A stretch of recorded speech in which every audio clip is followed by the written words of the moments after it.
Okay, June 23, Monday. Yan. Okay. So, from monthly time frame tayo, no? Monthly time frame. Yan. Kung papansinin nyo, yung monthly time frame na pumapasok tayo sa pang-apat na linggo, ibig sabihin, itong candlestick na to, although na month ng June siya, hindi pa tapos. Ibig sabihin, hindi pa natin alam yung closing niyan. Pero obviously, yung candlestick is bullish, di ba? Ayan, kasi because of the body, yung body niya, green talaga na malaki. Kaya nga lang, since hindi pa tapos yung monthly, so hindi natin alam kung ang magiging closing niyan is above dito sa May, di ba? Ayun yung closing ng May, ayun, no? Lakihan natin para mas kitang-kita. So, ayan.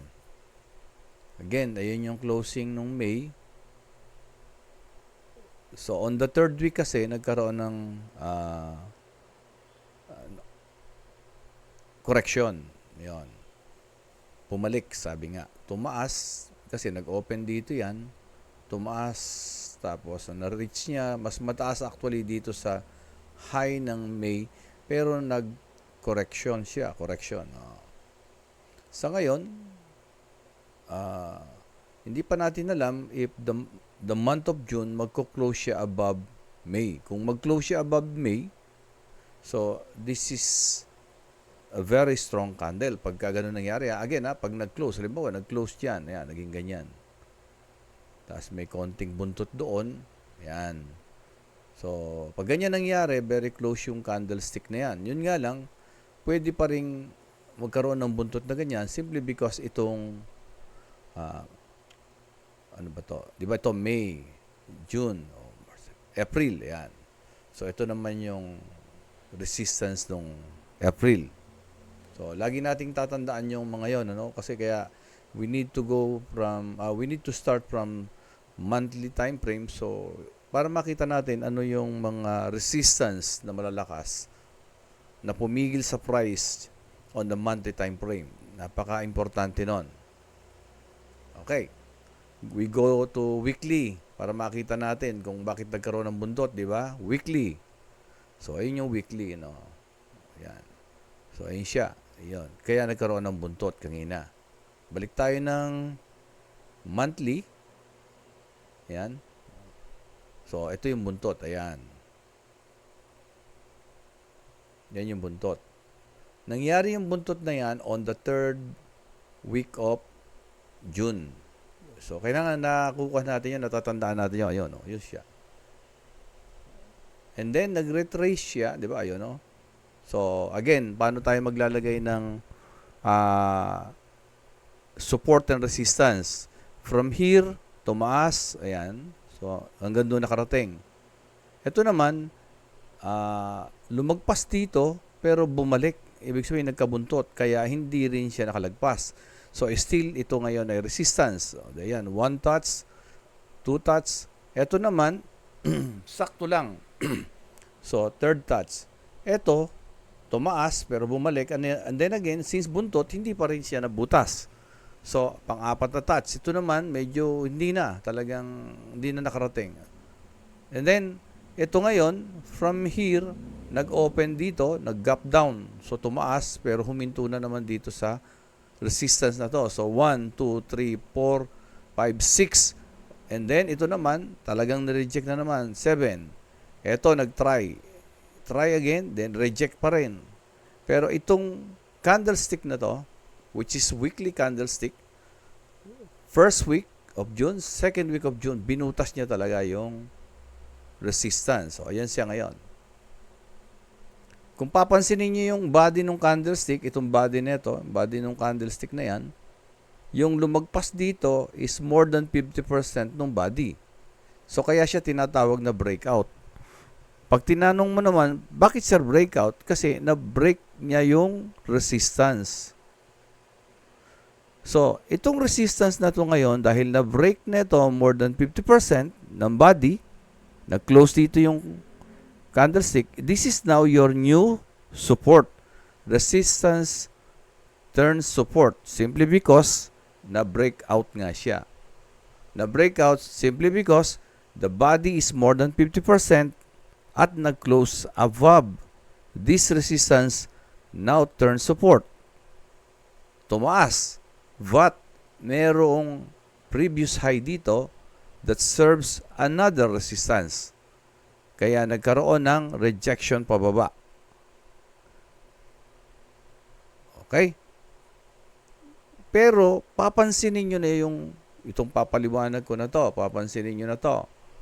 We get the horizontal from this high. Kung mapapansin nyo, hindi siya humihinto ng sakto. Laging merong sobra. Ang tawag doon ay fake out. Pinefake na institusyon yung mga retailer para meron silang mapagbebentahan. Diba? Kung kayo ang retail trader, di ba, pagbaguhan, bumibili yung mga retail trader based on the support and resistance. This is now your resistance. This is your resistance previous, turn support. Kumpara dito, yung price, dito, alin na mataas? Dito ang mataas. So ngayon, sabi nung libro, sell high. So dito, since mataas ito kumpara dito nung binili, for example, dito pa nakabili, so ibebenta na rito ng mga retail trader yan. Kasi nga, tumaas na eh. Yan. Tumaas na. O iba naman, pag walang posisyon, ang gagawin nila, magse-sell naman dito. Yon. Yung iba naman, pagka nakaposisyon dito, ibebenta nila yan dito dahil mataas na. Yan. Isipin nyo kayo yung institusyon, marami kayong hawak na pera pambili. Isipin nyo pala kayo institusyon, marami kayong ibebenta. Yan, may ibebenta kayo, isa-sell nyo. Yan, sell high, sabi nga. Si retail trader, ganun din. May pera din siya, sell high, pareha sila. Pero kung papansin niyo alin ang mataas, to o ito? Di ba ito? The moment na si retailer nagbenta rito, sino pa ang bebentahan ni institusyon? Di ba? Pwede siya magbenta dito at pwede rin siya magbenta rito. Pero pag nagbenta siya rito, baka hindi niya ma-discharge lahat. Kailangan niya ng maraming buyer. Yan, sabi nga, kailangan niya ng maraming buyer. So, anong gagawin ni institusyon? Medyo mahirap intindihin to dahil matagal ko rin naintindihan ito bago kaya pagtiyagaan nyo. Ulitin ko ha. Kung ikaw ay retail trader, pag nakita mo yung resistance, magsesell ka dyan. Kung ikaw ang institusyon, pag nakita mo yan, alam mo ngayon na magsesell si retail trader. Yan. Kung magbebenta ka, institusyon, gusto mo mataas. Si retail trader, gusto niya rin mataas. So, kumpara dito at dito, mas mataas ito. Pero kumpara dito at dito, mas mataas to. So, ang gagawin ng institusyon ngayon yan, oobserbahan niya ngayon si retail trader. Hayaan niya yan. Pumosisyon yung mga retail trader dito. So, saan ang stop loss nila? Above the resistance. So, above the resistance. So, ang gagawin ng institusyon, dahil sell high, mas mataas ito kesa dito. So, ang gagawin niya dyan, papataasin niya yan. Papataasin, i-induce yung price. Okay. So, kung ikaw ngayon na retail trader na nakasell ka rito, at nakita mong tumataas yung price, syempre kakabahan ka na. Lalo pag tinamaan yung stop loss mo. Ang tawag doon ay stop loss hunting. Di ba? So, ngayon, si retail trader, na nag-sell na stop loss hunt. Nagbago na isip, nag-buy. Buy. Si institusyon ngayon, marami siyang ibebenta. Sell high. Ito ngayon si retail trader from sell, napunta siya ngayon sa posisyon na buy. So, since nasa above support siya, ang lumalabas ngayon, nagbabay siya ng low, pero actually, nagbabay siya ng high. At yun ang gusto ng institusyon. Kasi, kumpara dito, mas mataas pa rin to. So, institution will now start selling kay retail trader. Maraming hawak si institusyon. Habang nagbebenta si institusyon, ang mangyayari? Babagsak. Babalik siya. Karaniwan babalik siya kung saan siya nag-break out. At ayan, kitang-kita nyo, binalikan niya yung posisyon kung saan siya nag-break out. That is one lesson for today. Okay. Punta naman tayo. Mapapansin nyo, hindi na ako nagte-trend line. Unti-unti kong tinatanggal yung mga indicators ko talaga. Punta tayo ngayon ng daily.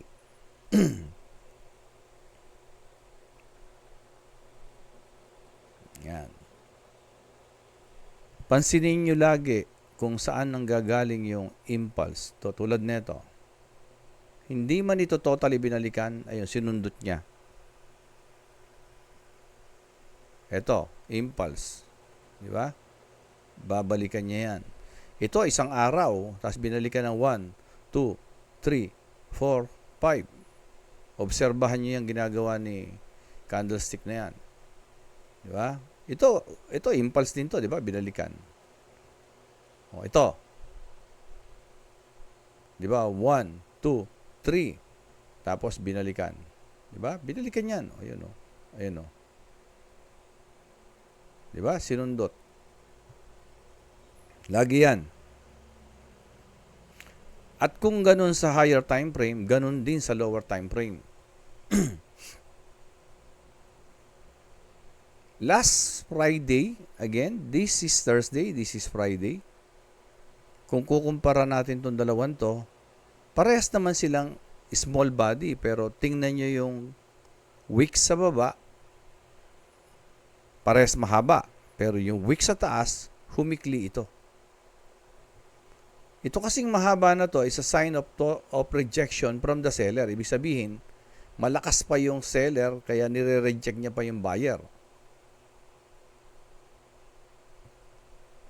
Ito naman, nag-sell, ni-reject ng buyer, ayan.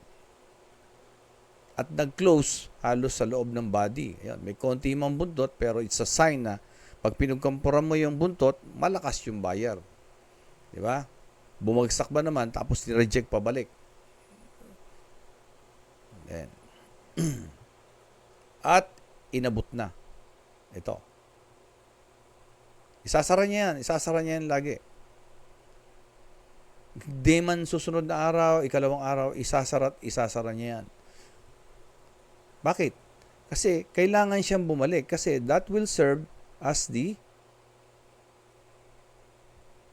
low, higher low, higher low, higher low, high, higher high, higher high. Okay. So that is the second lesson for today, ano? Baba tayo ng 1 hour.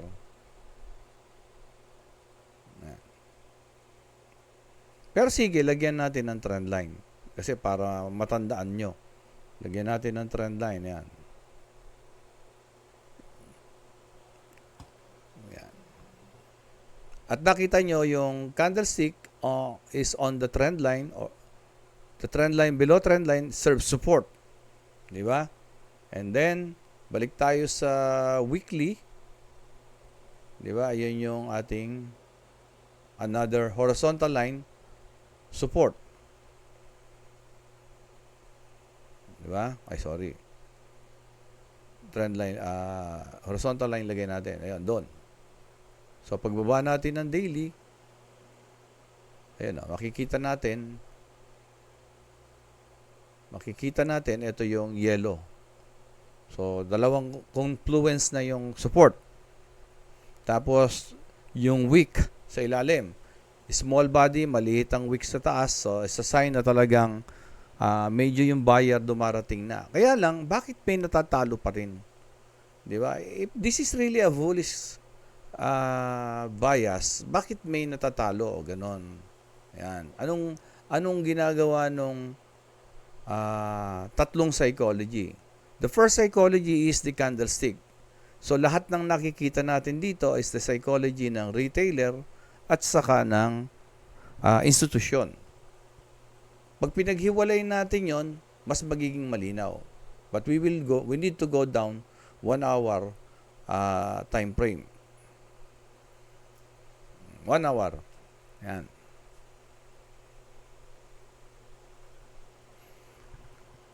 I hope na-remember nyo to last week. Kaya lagi kong sinasabi, the video, panoorin nyo yung last video kasi magkukonect talaga siya.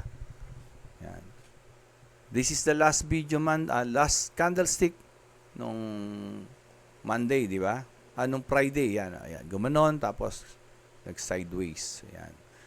And then, ito yung naging, sa daily, ito yung naging hammer. Yan siya. Tapos may buntot na maliit. Yan. Ulitin ko So, from here, pumalo siya, tumaas, tas bumalik. Tas, bumaba dyan, tapos nag-close dito. Ito ngayon yung naging hammer. Yan yung naging hammer ng daily.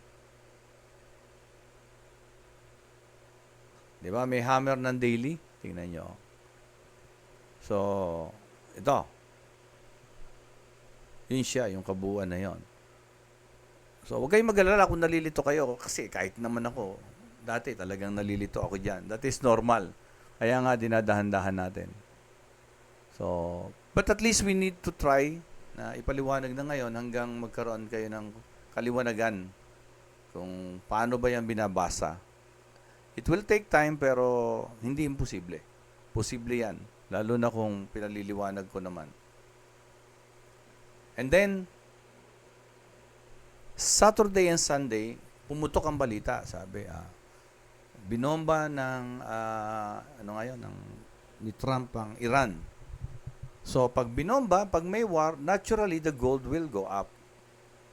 Ayan. Kaya pag open pa lang, umangat na. Di ba? Umangat na yan. Kasi pag maraming buyer, di ba? Aangat yung price.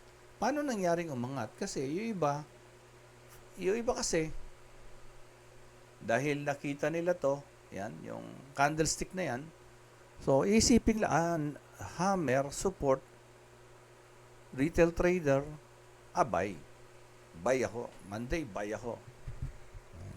So, ibig sabihin, since maraming buy, maraming demand yung gold, ano mangyayari? Tataas talaga yung price. Di ba? Tataas yung price. At tumaas nga. Yun. Institusyon naman. Gawin nating hammer. Uy, ba't gano'n? No? Gawin nating hammer. Sinong gumagawa? Ako kasi sa tagal ko rin nagtitrade, sa marami ko nang napag-aralan, talagang namamanipula rin siya. Hindi yung minamanipula yung price. Kumbaga, yung iba kasi, because they have lots of money, they can move the market price. So now, alam nila na pag nakakakita ng candlestick pattern yung mga retailers, nagre-react sila. So, naka-set na ngayon yung trap. Ano yung trap? Ang trap ngayon ay hammer. Alam nila na yung retailer magbabay. So, bakit kailangan nila ng buyer?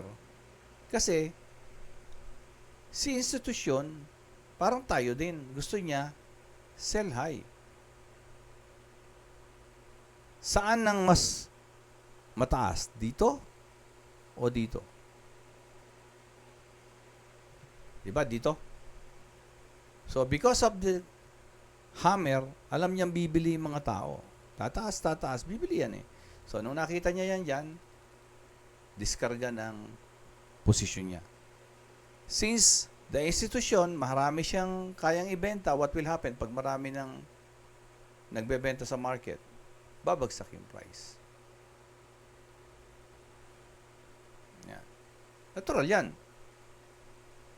Saan galing? Di ba sabi ko, saan galing yung impulse? Dito, di ba? So, dito ngayon, at dito, alin ang mas mura? Di ba? Ito. So, paano pupunta rito? Nung magbenta si institusyon, bumagsak yung price. Marami eh. Maraming seller, babagsak yung price. Si retailer, gusto niya rin sell high. Kaso nga lang, natatrap siya. At gusto niya rin buy low. Di ba? Eh kaso, dito siya nag-buy. Di ba? At dito rin siya nag-sell. At yun ang gusto ng institusyon. Kasi, kumpara dito o dito, mas masarap magbenta rito. Daming kikitain. At remember, the forex trading is a trillion market around the world. At maraming pera sa forex. Kaya nga nagre-recruit, 'di ba? Nagre-recruit yung mga tao nang magte-trade. If there is a buyer, there is a seller. Pero yung mga tao na hindi willing talagang mag-aral, may magiging problema sila. Lalo na ngayon, ito na, pinapaliwanag ko na sa inyo. Ulitin ko ha.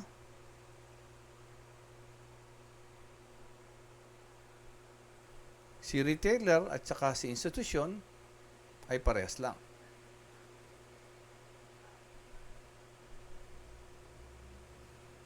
Parehas silang gusto mag-sell high. Yan. Pero nung makita ng institusyon, nung makita ng retailer na mayroong hammer, which is set by the institution, sa ako na ipapaliwanag kung paano nila isineset. So, alam ni institusyon na magre-react si retailer dito sa hammer na to, which is buy. So, ngayon, may buyer na. Habang tumataas yan, buyer, may demand. So, institusyon ngayon, magse-sell. So, dahil maraming seller from the institution, babagsak ngayon yung price. Di ba? So, na-stop loss pa ngayon si retailer nung nag-buy siya. Nung na-stop loss siya, ang ginawa niya ngayon, from buy, nag-sell siya. So, lalong bumagsak ang market at binalikan ito. Kaya lagi kong sinasabi, tandaan nyo kung saan nanggaling yung impulse. Di ba? Nung nag-sell siya, lalong babagsak. Di ba? Tapos biglang magka-consolidate yan. Bakit? Kasi ayaw na magbenta ni institusyon kasi masyado nang mababa. Wala na siyang kikitain. Di ba? Si retailer naman sa sobrang takot, binenta rito. Di ba? Gaganon-ganon yan. O, nung nakita ng institusyon, uy, mura na to ah. Daming mura dito ah. Bilhin ko nga yung gold na yan. O, di ngayon, tumaas. May bumibili eh. O, di ba? So, nung marami ng buyer, ito na ngayon si institusyon. Didiskarga niya na yan. So, ngayon yung price, tataas na. Di ba? Si retailer ngayon hahabol. Uy, tataas na. Buy. Ganyan na mangyayari. At katulad ko, nakabaya ko. Alam nyo, nakabaya ko kanina pa. Di ba?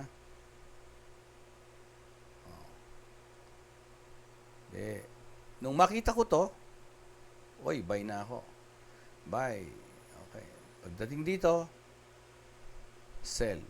Kasi, kumpara dito, mas mataas na to para sa akin. So, buy dito, sell dito. Yan. Tapos, nung nakita ko uling sumampa, buy na naman. Tapos, hanggang dito. Nung nakita ko to, sell na naman. At ayan ngayon, nakita nyo, bumabalik na naman. Ang tanong, saan siya babalik?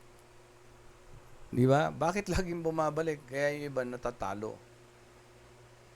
Yung pagbalik na yon. Kasi, pagbabalik na, ang tanong, saan kaya babalik? Yun ang malaking tanong, saan babalik? Because we are now on the 1 hour, we try to go down 15 minutes. Lagyan natin ng markings. Ito. At ito. At ito ngayon, kung saan babalik to. So, we got 15 minutes. 30 minutes, sige, 30 minutes.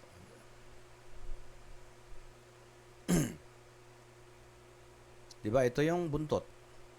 Yan. Kita ko, maraming buntot. Yan. Pasok.